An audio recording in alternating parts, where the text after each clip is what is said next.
So, Sammy, I'm just going to say this right off the top because I don't want there to be any sort of debate. I don't want to be any sort of cope or excuse making or anything like that. Let's just put it out there. Bottom line this right now before we even get started. The quarterback has to play better. We said this last week in to a win over the New Orleans Saints, saying it now after a loss to the Baltimore Ravens. We can dive deep into this. We can start figuring out some things that the Bears could have done better on. Ben Johnson could have done better on. Overall, there's a lot of things.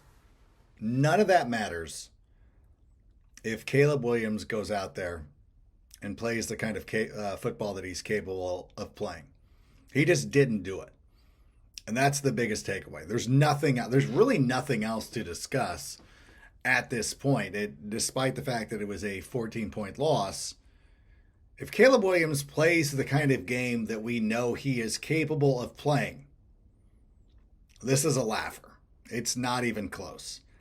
And I know there's a lot of people, Bears fans even, who are celebrating that he did not get over on Snoop Huntley, which is fine. You can go out there, take your victory laps right now. That's one of the great things about the NFL right now, or the social media age, is that your wins are so immediate and so without consequence that you can sit here and celebrate the fact that Caleb Williams struggled, played poorly, and lost. And then 4 weeks from now, when things get turned around, be like, oh yeah, I love this team. Like, I love Caleb. I'm going to go to the Wieners Circle and get my free hot dog. Like, that's fine. That's what a lot of you are able to do right now because of the way that this microwave society is all about. But to be perfectly truthful, Caleb Williams needs to play better. And Sammy, let's go ahead and start the show. Turn up your volume. Because you're about to listen to The Sick Podcast with Adam Ray. It's Hester trying to work it back to the middle. Gets past the first wave, and here he goes. It's Hester inside the 30. Hester's going to take it all the way for a touchdown. And no flag, 92 yards. The sickest Chicago Bears and fantasy football podcast. Sports entertainment like no other. It's gonna be sick. Welcome to the update. The what do we call this? The aftermath of a horrific Bears loss. One that I was sort of not feeling great about coming into this game. I had even mentioned, listen, I remember the Brock Osweiler game years ago, where Brock Osweiler was like a late second substitution at the quarterback position, and then the Bears lose because Matt Nagy kept settling for trying to settle for a 50-yard field goal. Did that ultimately cost us a trip to the Super Bowl? I would like to think so. If you think back to that game, if the Bears win that game in Miami with Brock Osweiler at quarterback, remember this. And I know Brendan Shagreer was all like, well, they were cramped. Still shouldn't have lost that game.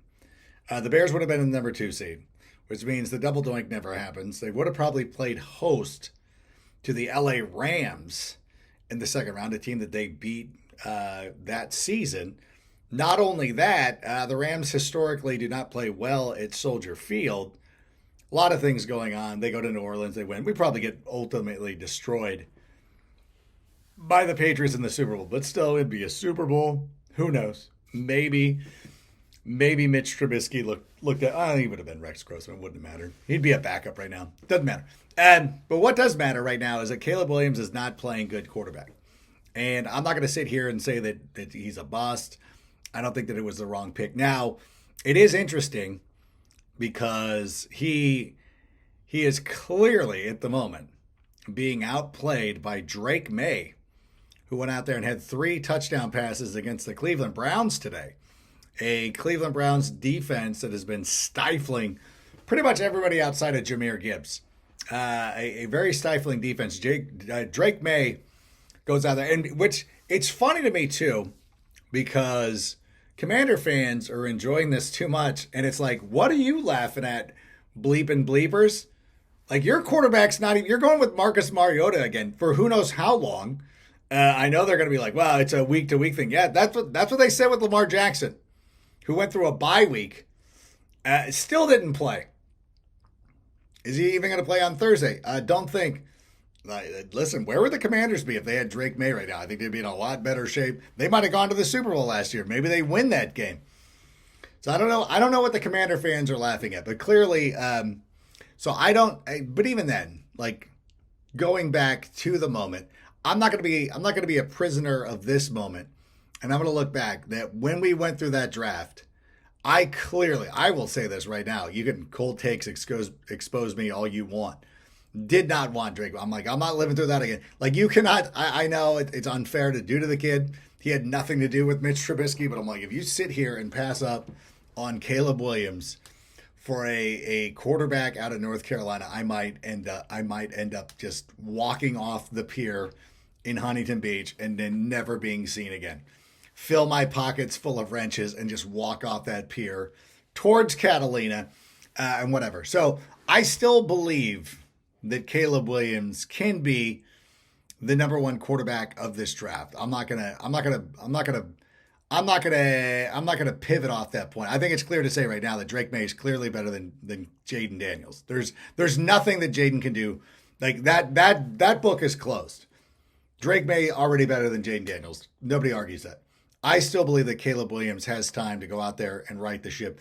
There are a lot of things that need to be corrected. Number one, they got to be better in the red zone. Like you cannot dominate in the first quarter the way that you did. This shows. I know a lot of people are banging on the coaching of Ben Johnson, and Ben Johnson could have been a little bit better.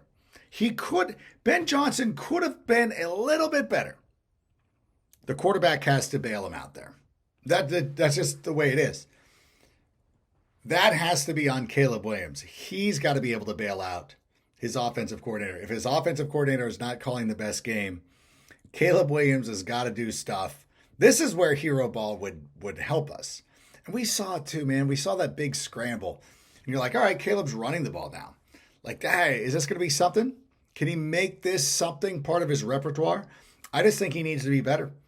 And there's no other way to spin it. I think for the majority of Bears fans, we understand that Caleb Williams can be a better quarterback. I don't think that anybody's like, he's a bust, he's not doing this. And I know that the Justin Fields truthers are coming. This is why I don't want to get wrapped up into this one week over the other. Like Justin Fields had a great game today. And here come all the Justin Fields stands. And they're like, yeah, look at us. And you're like, you know what? If Tyrod Taylor wasn't injured, Justin Fields wouldn't even be playing. But it's not about that. It's about our guy, our quarterback, playing better. We can't worry about what other quarterbacks do, what other teams are doing. Our quarterback has to play better. So here's the one thing that I want to see is I want to see us go out there and be better. How do we react to this moment? How do we get better? How do we address this? What's done is done. How this team responds against the Cincinnati Bengals is going to be the most important thing. All right, I want to tell you guys right now that fantasy football has just gotten even better because Crown Champs has dropped the hottest thing that fantasy football has ever seen. And we're talking about real customizable championship crowns. That's right. Forget the boring plastic trophy or the GGs in the group chat after a fantasy football season. We're talking about Crown Champs, baby. Real handcrafted crowns, robes, scepters, all kinds of cool stuff. And it costs less than $3 per month per person for your fantasy football league. Go to crownchampscompany.com. crownchampscompany.com right now. Don't just worry about winning your fantasy football league. Go out and rule it. And I would like to thank our friends over at Huel for providing us the sustenance to keep us going through these long days through the fall. Listen, I sit here, I have a lot of jobs. I do the NFL Fantasy Live. I do the After Hour with Jim Rome. I do the Sick Podcast with Adam Rank. I teach a class. I coach soccer. I need breaks and I need help. And listen, instead of driving through the drive-thru or going out there and grabbing a donut or doing whatever, I go to Huel, go out there, get one of these meal replacement shakes. They're about 400 calories, 35 grams of protein, and I don't feel like absolute garbage. I feel good about myself, actually. So go to Huel.com/sickbears, Huel.com/sickbears. Use the code SICKBEARS, and you will get 15% off your first order. And as a matter of fact, I went out there, set up a subscription. So this stuff arrives at my door, and I could not thank them enough for that because they are the absolute best. Listen, I've done this for quite some time. Huel is the very best meal replacement shake I have ever had. But now the real question is what I was alluding to a moment ago, is where do the Bears go from here? Because this was an awful game, and we know it. Ben Johnson knows it. Caleb Williams knows it. Now you've got an opportunity against the Cincinnati Bengals. And this is one of the things, too. Like, listen, I know that coming into this game, the Baltimore Ravens were not great. And guys like Mike North were like, coming into this season, the Baltimore Ravens were expected to be a Super Bowl contender. As a matter of fact, ESPN had them as the number one team in the AFC. If you don't think that a team like that, when they are cornered, is not going to find a way to respond, then you have never watched the NFL in your life. This was far, far too predictable. There's a reason why. The spread really didn't change all that much, not to my knowledge. I don't follow the spreads that much. But after everything happened, the Bears were still down like 6. Like, everybody who's sitting there, too, that's another thing, too. Hey, again, Caleb Williams can play better. Caleb Williams needs to play better. I am not taking away from that. But to sit there and be like, Snoop Huntley owned him. Okay, Snoop Huntley threw for like 180 yards. Derrick Henry got sort of a garbage time touchdown in this. The Bears are missing half of their defense, okay?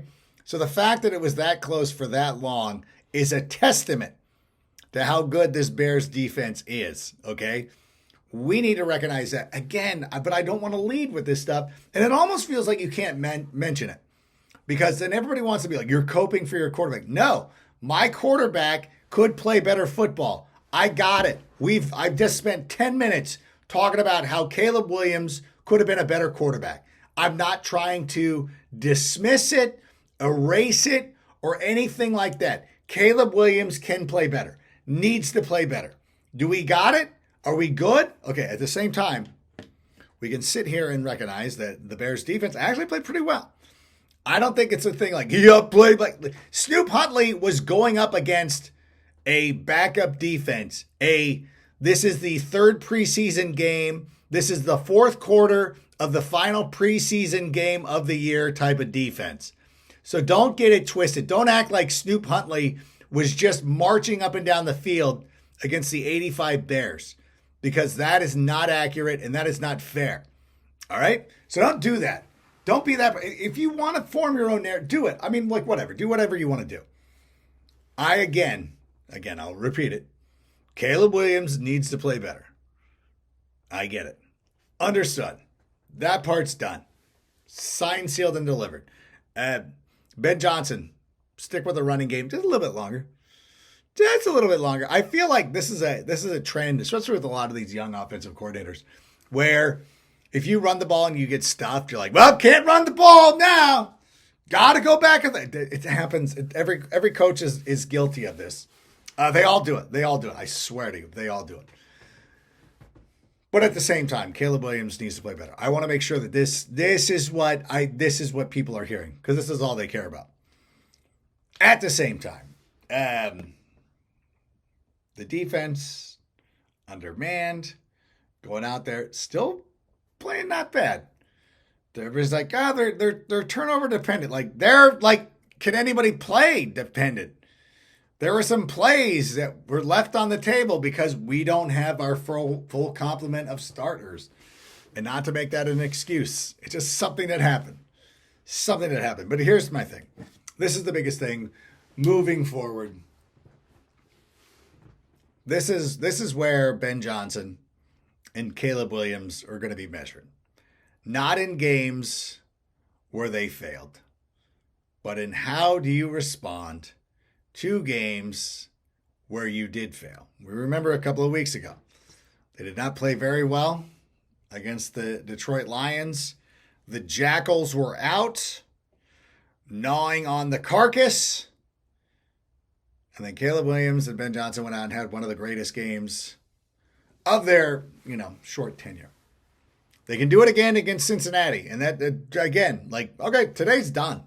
There's nothing you can do about it now. Now it's all about how you respond in the moment against the Cincinnati Bengals, a team that actually, coming into this year, people didn't think had a good defense. If that Bengals defense ends up owning Caleb Williams, a defense that just allowed a lot of production to Justin Fields, then it would be, then we might be, I might be driving the conversation that we need to move on from Caleb Williams. But still, you got to give him that opportunity to go out there and respond to getting punched in the mouth.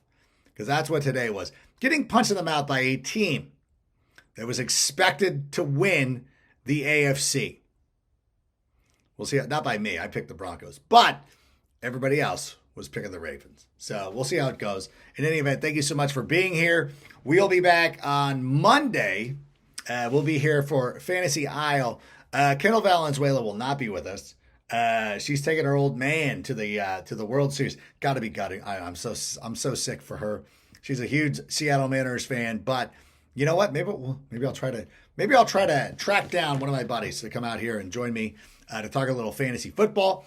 On Tuesday, our collaboration with Nick Rohde of Just Another Year Chicago. He'll be back, and on Wednesday, we'll have a show. The Wednesday show is going to be a little bit shorter, and I'm telling you right now that I got to take my kids out to their soccer training on Wednesday because our Friday practice. These babies were like, oh, we don't want to go to practice. We want to do Halloween. Like, whatever. Like, that's not the mind of a champion. Ben Johnson would not cancel practice on Halloween, but apparently I am. But in any event, thank you so much for being here. And by the way, a quick reminder, I paid for my plane ticket in cash, so I guess I still have to come out to Chicago. On December, the night before the game against the Cleveland Browns, I will be at the Twisted Shamrock. My plane is scheduled to land at Midway at 4:30, and then at that point, I will be moving directly to, I'm going to have a carry-on. I'm not going to check any baggage, hopefully. I'm going to go directly to the Twisted Shamrock. That's right. And by the way, if you need a place to watch any game related to Chicago sports, Twisted Shamrock is the place to be.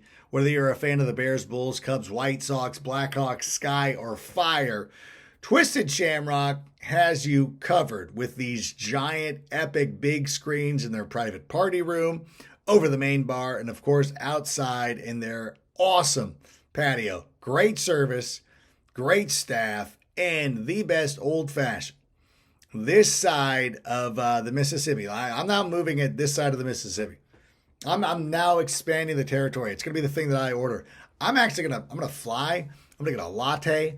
I'm going to enjoy myself, listen to some music, and then when I get to the Twisted Shamrock, I'm going to order myself a Manhattan. Who am I? What am I, 90? No, I'm going to order myself an old-fashioned and go out there. But the night before the Browns game, unless the Bears lose this week, then I'm like, no, I'm not canceling. I'm in. I'm committed now. I need to be out in Chicago. I need to go out and see everybody. But in any event, we'll see you tomorrow night for Fantasy Isle. Really appreciate you being here, and that's all I got. So thank you so much. And Sammy, go ahead and play us out. And that's a wrap. Hope you don't miss us too much until next time. Follow the Sick Podcast with Adam Rank on YouTube, Instagram, Facebook, Google Play, and Apple Podcasts.